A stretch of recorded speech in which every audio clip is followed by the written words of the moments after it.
Hi learners, good evening everyone. So today pag-uusapan po natin ang The Prioress Tale ni Geoffrey Chaucer. So ang kwentong ito ay punong-puno ng debosyon at may malagim na tema. So ang pinakabida po natin dito ay isang bata, isang 7 taong gulang na very devoted kay Birheng Maria. Isang araw ay naglalakad siya patungo sa kanyang eskwelahan. May narinig siyang isang kanta at ang pamagat nito ay Alma Redemptoris Mater.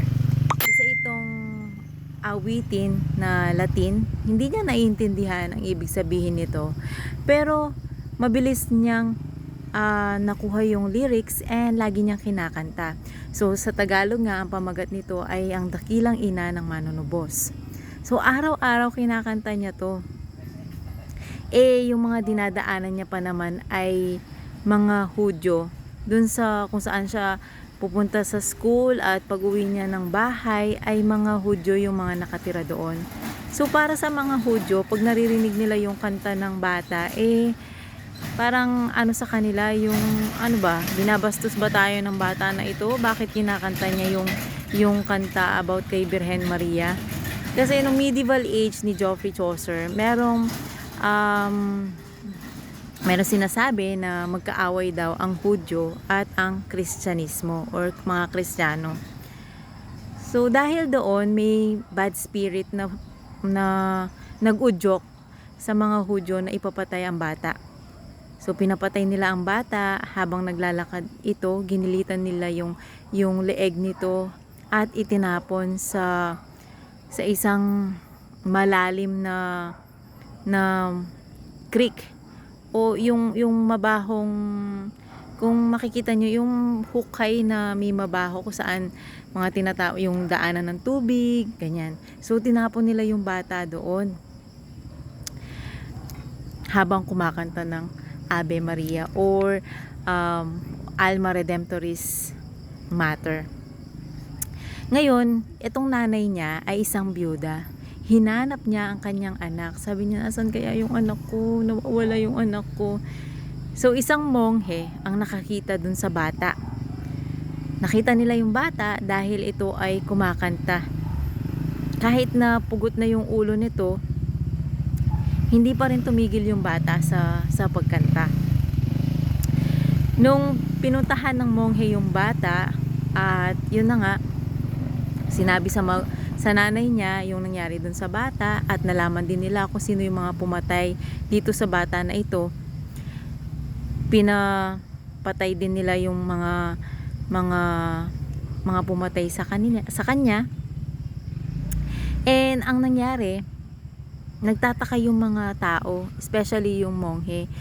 Sabi niya patay na yung bata, pero bakit patuloy pa rin siyang kumakanta?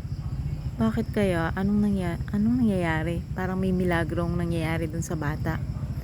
Tinanong nila yung bata, bakit siya kumakanta? Wala na siya. Sabi niya, merong binigay si Birheng Maria sa kanya na nakalagay sa dila, isa itong butil or grain.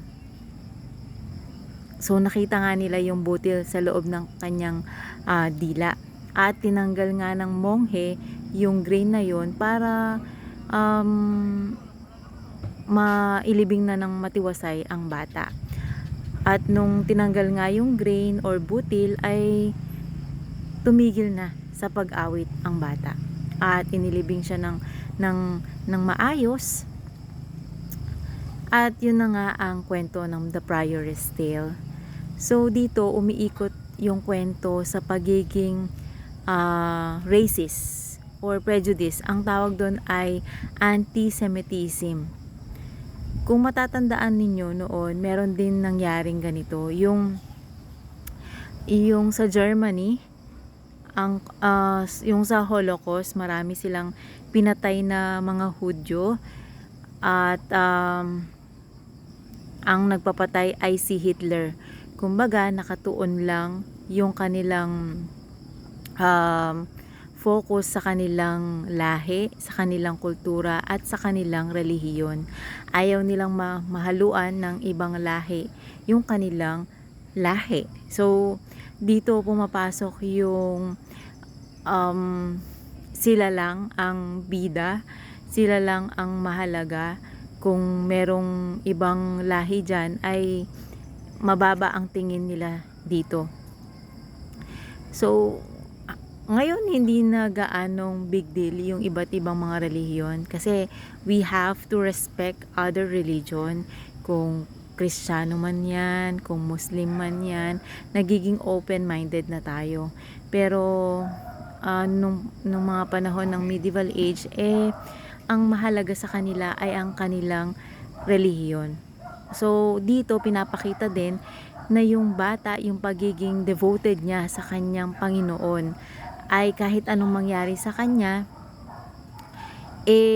wala siyang pakialam. Basta yung pananalig niya at pananampalataya niya ay nandoon sa kanyang Panginoon kahit ano man ang mangyari sa kanya. Hindi siya natatakot. And kung mapapansin nyo, 'di ba, yung mga sanggol, yung mga bata ngayon, 'di ba, pag minsan naiiwanan ng nanay, nalaglag yung sanggol, pero okay naman yung sanggol. Ibig sabihin, may mga guardian angel sila, 'di ba?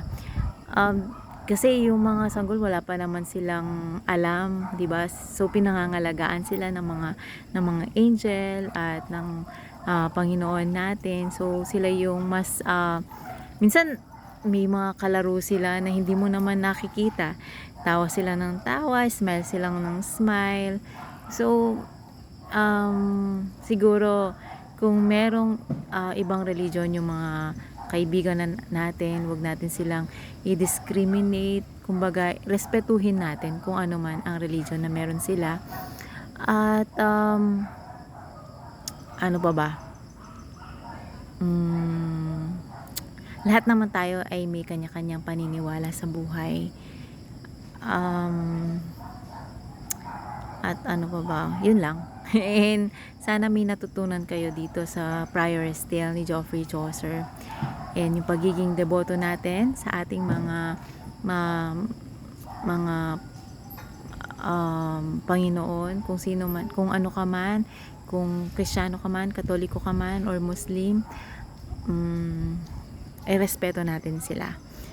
Yun lang po, and sana may natutunan po kayo sa gabing ito. That's all for today. Bye!